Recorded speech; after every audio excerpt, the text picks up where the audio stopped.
Good morning, world. Welcome again to our online preaching wherever you are. Join with me. Amen. Praise God. And we do believe God will continue to help us, to guide us through His Word. Especially nowadays, we have a lot of challenges we are facing. Okay, nandyan yung mga worries, nandyan yung mga takot, kagaya kahapon natin nalaka about how to overcome fear. Ngayon naman po ay mga tips naman kung paano natin mapagtagumpayan itong tinatawag na mga tukso.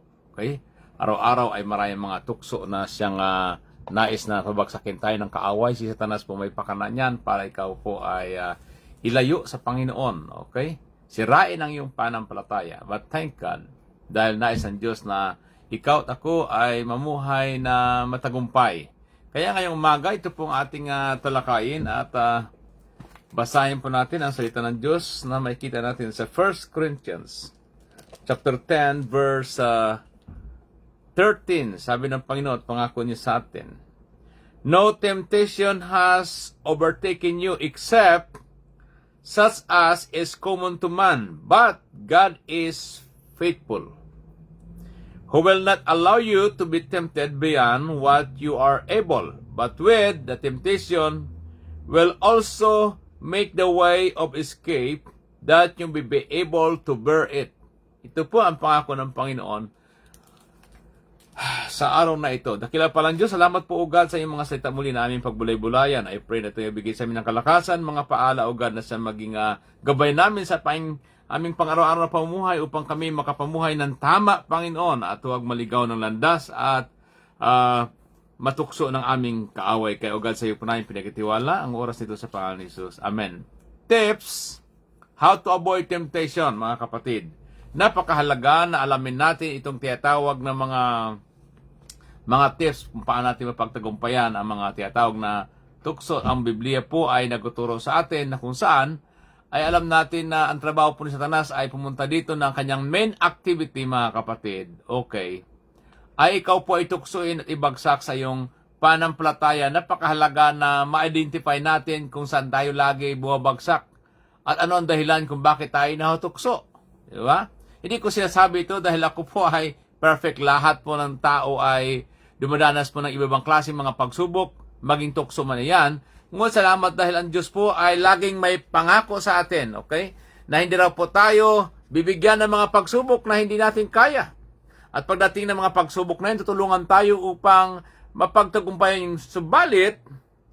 Bilang mananampalataya, mayroon po tayong dapat gawin na kung saan ay paano po natin maiwasan ang mga tukso nito. Ito po ay ilan sa mga hakbang o simple tips to avoid temptation. Una po, mga kapatid, sabi ito, always pray to God. Lagi po tayong manalangin sa Panginoon. Sapagkat sabi ng Biblia, na kahit sa kanya itinuturo ng panalangin niya, lead us not, okay, lead into temptation. Yan, sabi ng Panginoon. Okay? But deliver us. Yun po ang tinuturo sa panalangin. Kaya po araw-araw po, mga kapatid, ay mayroong mga tukso at ang nais ng Diyos, ikaw po ay kanyang tinatawag na sirain ang iyong pananampalataya. Ikaw ay discourage niya. Okay? Ikaw ay ipapahiya niya sa mga tao upang yung mga taong nainiwala sa iyo po ay ganun din po, mga kapatid, sila ay ma-stumble or matitisod, mga kapatid. Kaya nga po, even sa Apostol Pablo, sabi niya na pray without ceasing o manalangin kayong walang patid. Dahil kailangan natin ang kalakasan mula sa Panginoon. Kailangan natin magkaroon tayo ng wisdom, mabuksan na ating espiritual na pangunawa na sa gayon po, mga kapatid. Ay huwag po tayong madaya ng kaaway at ang ating panalangin po, ito yung tinatawag na protection natin. Kaya nung unang panahon po, nung panahon ng ating Jesucristo, ito rin yung kanyang encouragement sa mga tao. Pagdating sa paghingi, okay? Kung ano may hinihingi, ang pananalangin po ay, yan pong ating way na tayo po ay makapag-communicate kay God, makahingi ng tulong sa Panginoon, makahingi ng ating mga pangailangan, makatanggap ng kagalingan, okay, malabanan natin ang mga tukso na ito sapagkat sabi nga ng Panginoon sa kanyang mga disciples, manalangin kayo upang kayo'y huwag madaig ng tukso. The spirit is willing but the flesh is weak. Sabi niya doon sa Matthew chapter 26 verse 40 to 41, mga kapatid. Ini-encourage lagi tayo na manalangin sapagkat sa isang pagkakamali natin, mga kapatid, kung hindi po tayo naging aware ang trabaho po ng Satanas ay binabantayan tayo. Sabi nga ng Biblia ay siya parang liyong umaatungal na naghahanap lagi ng mabibiktima. Ngayon po mga kapatid, kung tayo po ay hindi nakapanalangin, wala tayong protection ng Panginoon. Pag tinira yung ating mata, okay, ang ating bibig, di ba, ang ating isip mga kapatid. Kaya lagi nating isuklob, sabi nga doon, sabi ng Panginoon, put on the whole armor of God. Kaya po kailangan araw-araw po ay tayo nanalangin sa Panginoon sa pagising pa lang kaagad natin. Amen? Na kung saan hindi tayo makapag-isip ng masama, hindi makapagsalita ng masama, hindi maghahanap yung ating mga fleshly desire ng mga bagay na makakasira ng ating pananampalataya sa Panginoon. Okay, na later on ay magiging strongholds. Okay? Na tila baga pag tinatawag na strongholds, yung sin ang holds, hanggang naging strongholds na minsan may umuudyok sa iyo na kung hindi mo malabanan yung mga kapatid, okay, ikaw ay magkakasala. Okay, kaya po napakahalaga na tayo po ay laging manalangin. Amen? Kaya araw-araw meron tayong tinatawag na prayer devotions, tangali may panalangin tayo mga kapatid.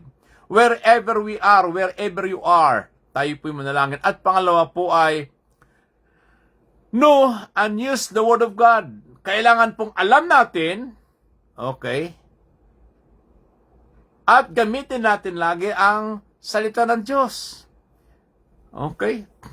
Kahit ang ating Panginoon Kristo nang siya po tinukso ni Satanas, isipin mo yan si Satanas walang pinipili. Ang ating Panginoon Kristo ay kahatapos siya lang ng panalangin. Alam ni Satanas na iyon ay malakas, pero tinukso pa rin siya mga kapatid.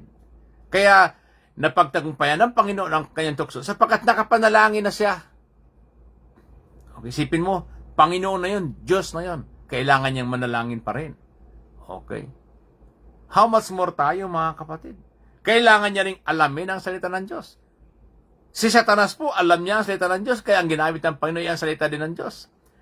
Ang sabi ng Panginoon, hindi lamang sa tinapay na bubuhay ang tao, kundi sa bawat salitang namumutawi sa bibig ng ating Panginoon. Know the Word of God, yung promises of God. Napakahalaga na tayo po mismo ay nagabasa. Lalo na po sa mga panahong ito, si Satanas ay ginagamit niya rin po ang salita ng Diyos upang ikaw ay dayain. Ginagamit niya yung mga bagay na ikakasira mo. Halimbawa, sa mga lasinggo, ang pinanghahawakan nila, si Jesus nga gumawa ng alak Sipin mo yon. Yung mga quotation nila about the Word of God na negatibo, mga kapatid. Di po ba? Kaya, dapat alam natin ang tamang context. Okay? Yung mga katuruan, hindi dahil ang tao ay nagagamit ng Biblia ay galing na sa Panginoon. Si Satanas po ay gumagamit ng Biblia at marami na po siyang nadaya na akala ng tao yun ang tama sapagkat Biblia din naman ang basihan, mga kapatid. Kaya napakahalaga na we know the Word of God, we know the promise of God na salit itutok natin doon sa mga negatibong mga bagay ang ating mga sarili, ay tayo po ay mag-focus doon sa Panginoon. Amen. Mag-focus po tayo doon sa mga positibong bagay, sa mga pangako ng Panginoon dapat alamin po natin, mga kapatid. Amen. Kaya nga po, ang sabi ng Panginoon, sabi nga niya, how can a young man stay pure? Sabi doon, by obeying your word. Sabi doon sa Psalms 119 verse 9. Paano siya manatiling malinis? Sa pamamagitan ng pagkaalam ng salita ng Diyos. Di ba? That your word hide in my heart that I will not sin against you. Sabi doon sa Psalms 119 verse 11, mga kapatid. Kaya nga po, kung tayo po ay gumagamit ng salita ng Diyos, si Satanas din po ay gumagamit ng salita ng Diyos. Kagaya ng ginawa niya sa ating Panginoon Kristo, kaya po napakahalaga na punuin natin ang ating mga sarili ng mga pangako ng mga Panginoon. Amen. Ng salita ng Diyos na siyang makapagpalakas sa bawat isa sa atin. Amen, mga kapatid. Kaya nga po, ang pag-aaral ng salita ng Diyos ay hindi kagaya nag-aaral sa eskwelahan na may graduation. Ito po, habang tayo nabubuhay, kailangan lagi tayong mapaalahanan, maituwid, magabayan, mapalakas ng salita ng Diyos. Sapagkat sabi nga ng Word of God sa Hebrews 4 verse 12, the Word of God is quick and powerful. Makapangyarihan niya. Yan pong ating panggamit sa kahit na sasabi rin po ng Ephesians chapter 6 verse 17. Ang salita ng Diyos yun po ating sword of the Spirit. Okay, ito po yung ating panlaban, pang-attack kay Satanas, ang salita ng Diyos. Napakahalaga sa pang-araw-araw nating pamumuhay. Pero mga tao po ngayon, mga kapatid, ito na yung kinakatamaran. No? Pungat salamat sa Diyos dahil hindi na kagaya dati na pupunta ka ng simbahan, dala mo ang napakalaking Bible, although napakahalaga pa rin po yung mga kapatid. Kumbaga, ngayon, kung gaano kahalaga ang cellphone sa buhay ng tao, nandun na yung Word of God. Na anytime, okay, magbasa ka, i-claim mo yung pangako ng Panginoon, maalala mo ang salita ng Diyos sa ating pang-araw-araw na pamumuhay. Kaya yun po ang pangalawa, mga kapatid. Mga great men and women of God, ang kanilang susi ng pagkatagumpay, prayer and Word of God. Wasa tayo po ay nabisi na at nakaligtaan na natin ang salita ng Diyos. Yun ang po yung unti-unti ng ating pagbagsak. Yes.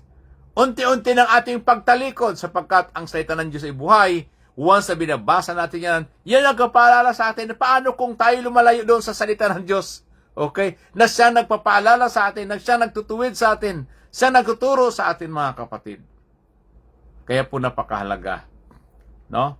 At si Jesus Christ nga po, tinukso ni Satanas ng tinukso siya ni Satanas. Ang ginamit ng Panginoon, it is written, nasusulat. Yeah.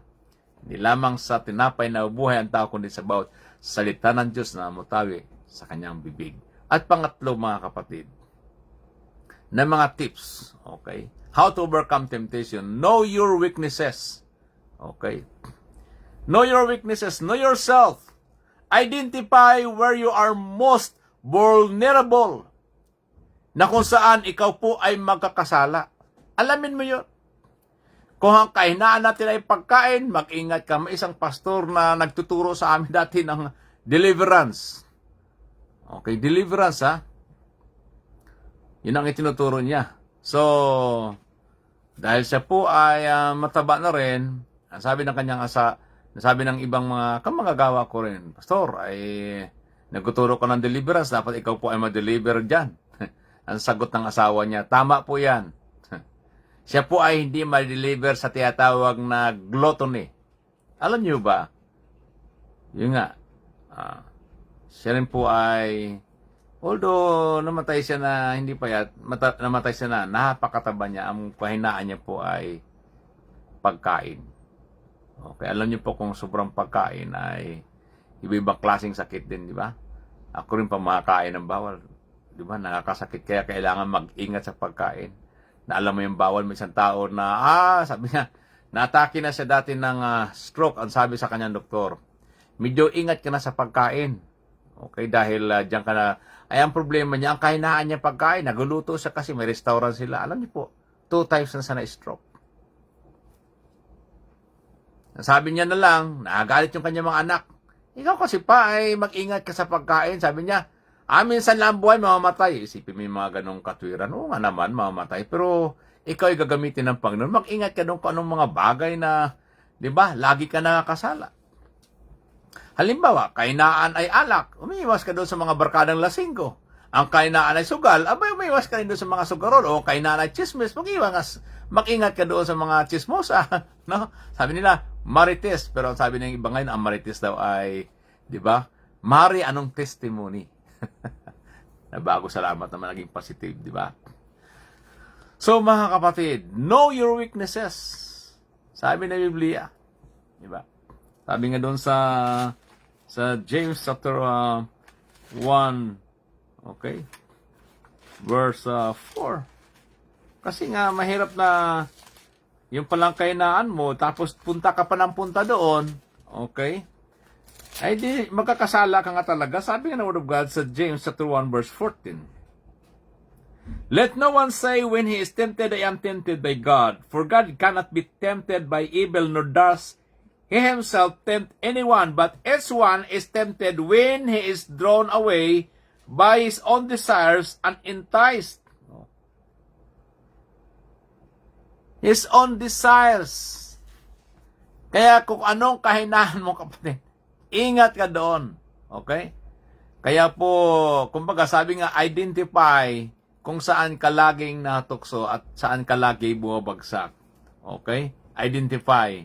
so that you will know how to overcome it. Amen? Kung anong kainaan mo, mag-ingat ka doon. Ako, ang kainaan ko dati sugal. Yeah. Kahit ako mag-isa, naglaro ko lagi ng baraha. No ako binago ng Lord, praise God. Inalis niya, iniwasan ko na yung mga taong sugarol. Okay, kainaan ko rin dati ay maglasing. Adi, iniwasan ko na yung mga kamag-anak kong lasing ko. Marami akong kamag-anak, mga kapatid, na namatay dahil sa tiyatawag na paglalasing. Actually, ang tatay ko ay isa rin pong lasing ko. Okay, namatay lamang siya sa edad na 41. Okay, dahil sa paglalasing. Okay, ang nanay rin po ay ganoon rin po, no? Kaya, yan. Sabi nga, pwede mo naman na, kung mali ang ginagawa nila noon, pwede naman baguhin mo ang buhay mo ngayon. Huwag na yung mali nila nga noon ay patuloy pa rin natin gawin. Okay, di po ba? At pangatlo, mga kapatid, okay, know your weaknesses and then avoid the place of temptation. Kung alam mo yung lugar na yun, lagi ka nautukso doon, ay iwasan mo na yon. Sabi nga ng 2 Timothy chapter 2 verse 22 na flee youthful lust. Okay. Iwasan mo. O barkada mo na dinadala ka sa masama. Sabi nga, huwag tayong makipamatok sa hindi mananampalataya o huwag laging sumama doon sa mga bagay na magadala sa iyo sa kasamaan. Sabi nga, the same feathers flocks together. Sabi nga ng 1 Corinthians 15:33, bad company corrupt. O, diba? Ay kung mali yung mga sinasamahan mo, talagang corrupts character. Okay, ma-influensyahan ka nila, mga kapatid. Maaring sa umpisa, patingin-tingin ka lang, later on, ikaw na pala ang gumagawa doon. Ganun ako dati. Dati di ako marunong magsugal ng barahan na yan dahil ako ay interesado, patingin-tingin, later on, ako na po nakaupo doon. Okay? Kaya po, mga kapatid, sabi nga doon, iwasan yung mga bagay na magadala sa atin sa kapahamakan at sa tukso, mga kapatid. Yung mga lugar. Okay? Kumbaga sa mga lubak na ikaw halimbawa ay nagmamaniho, alam mo may lubak yun, iwasan mo na yon o maputik doon kasi once na dumaan ka doon, tiyak na ikaw ay matatapunan ng putik o ikaw ay malubak. Diba? O halimbawa, kung ikaw ay nagalakad, alam mo may putik doon, imiwas ka doon, baka may dumang sasakyan, matapunan ka talaga o mabasa ka. Diba? Kaya miiwasan mga lugar na kung saan ay kumbaga delikado. Diba? Naalala ko dati na ako lagi ay sa mga kapihan, no? Kadalasan doon mga mahatanda, yung mga na-retired na mga Pilipino. Okay, mga retired na sila, pinag-uusapan nila mga sugal, yung mga taya. Alam mo dito maraming mga lugar, mga Pilipino na doon sila ay, 'di ba? Taya ng mga sugal, ang iba naman ng mga matanda na. May mga daladalang picture na pinagmamalaki nila sa kanilang mga kapartner ay yung mga girlfriend nila, isipin matanda na sila. Sa halip na isipin nila patungkol sa Panginoon. Ay kung mga taong ito, matanda na, iniisip pa nila ay mga ganong kaisipan. Kaya po, napakahalaga na, amen, na tayo po ay umiwas sa mga lugar na kung saan ay, ika nga alam natin na delikado. Halimbawa, sa amin noon, mga kabataan, mga bear house. Kaya nakita ko, mga kasama ko, no, sa trabaho doon pupunta. Minsan nahasama ako noon, hindi pa ako manampalataya noon. No? Sila ay kung anong mga pinagawa nila, pero ako at least salamat sa Diyos, iningatan ako ng Panginoon. Pero hindi pa ako manampalataya noon. Di how much more na tayo manampalataya. Kung noon hindi tayo manampalataya, iningatan ng Panginoon, di ba? How much more ngayon? Panglima po, mga kapatid, na dapat ating gawin, have an accountability friends. Mayroon ka dapat kaibigan na yung matured, no, na manampalataya. Na friends na talagang maasahan mo siya. Na to pray for you, na manalangin sa iyo. Salamat sa Diyos at least sa atin ay may nagpipray lagi sa atin.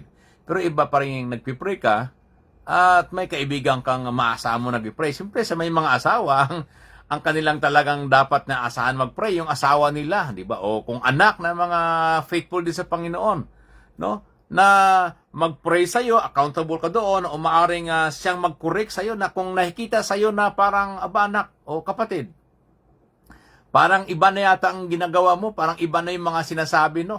At iba na yung lugar na pinupuntahan mo, no? Napakahalaga na mayroon nagko-correct sa iyo, nag-rebuke sa iyo, no? Napakahalaga nun, mga kapatid. Kasi kung wala, akala mo tama lagi ang ginagawa mo. Ina-isolate mo yung sarili mo, kaya yun po naging susi minsan. Kaya ang iba ay bumabagsak. Nalaman natin, malayo na pala. Kasi inilayo niya ang kanyang sarili sa mga kapatid.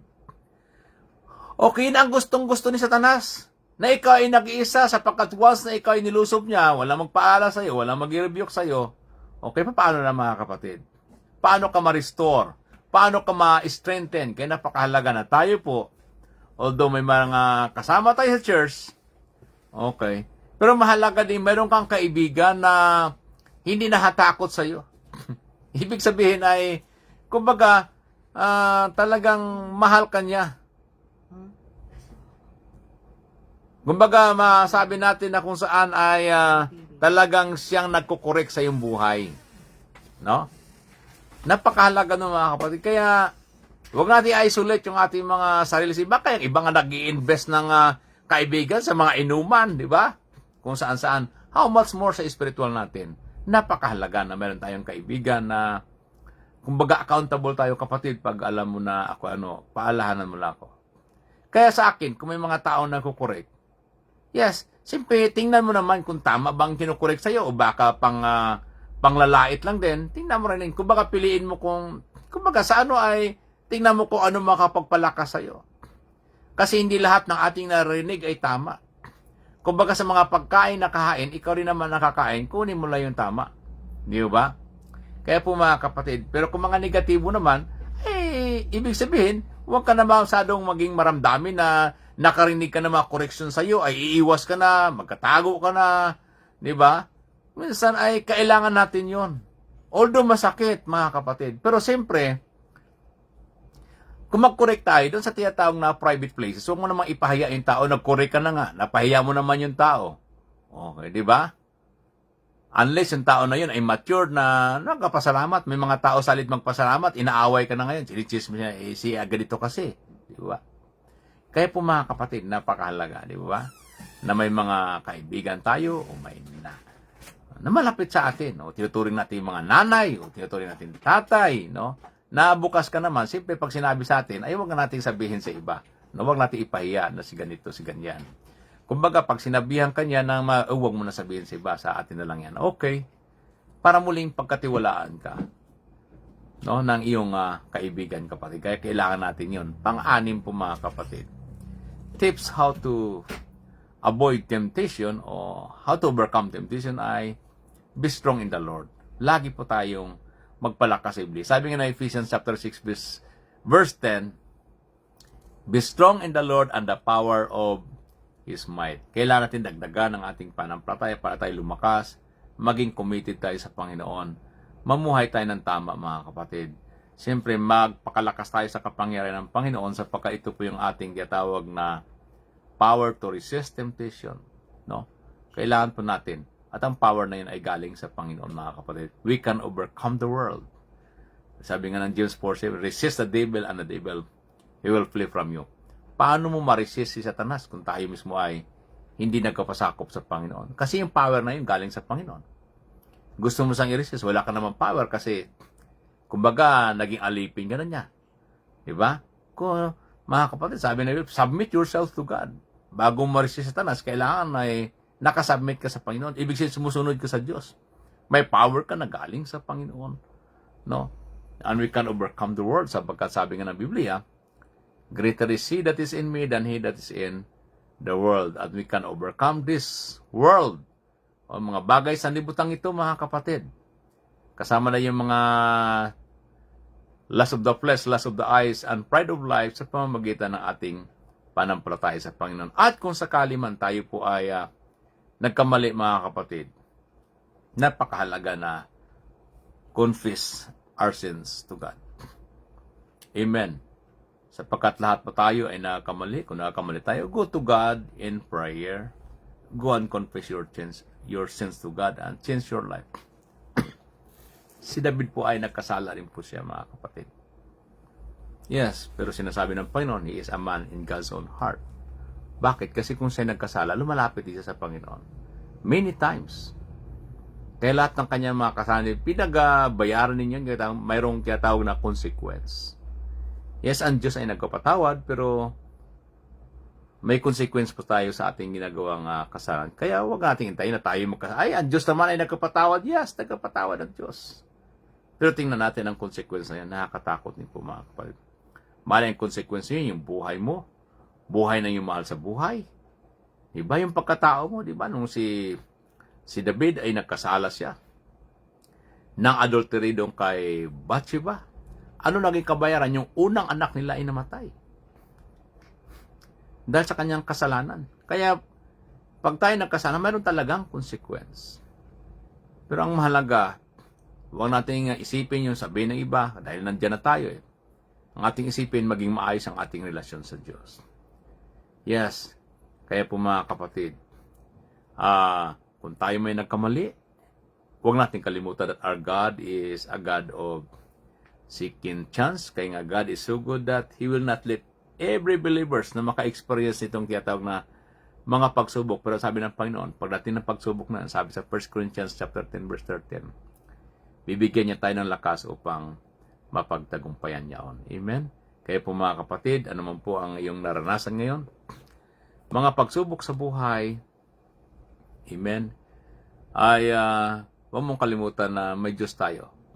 Siya po yung ating kapartner. Amen?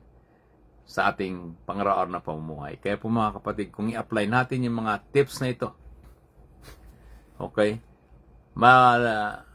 minsan bumabagsak din tayo, pero mostly po ay tagumpay tayo dahil ang ating kapartner ay ang ating Panginoon. Kaya po, sa araw nito, kailangan tayo po ay patuloy na maging managumpay. Amen?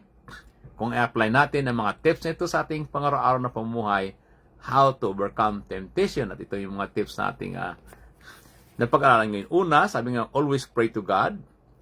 Pangalawa, know and use the Word of God. Pangatlo ay know your weaknesses. Okay? Alamin mo ang iyong kahinaan.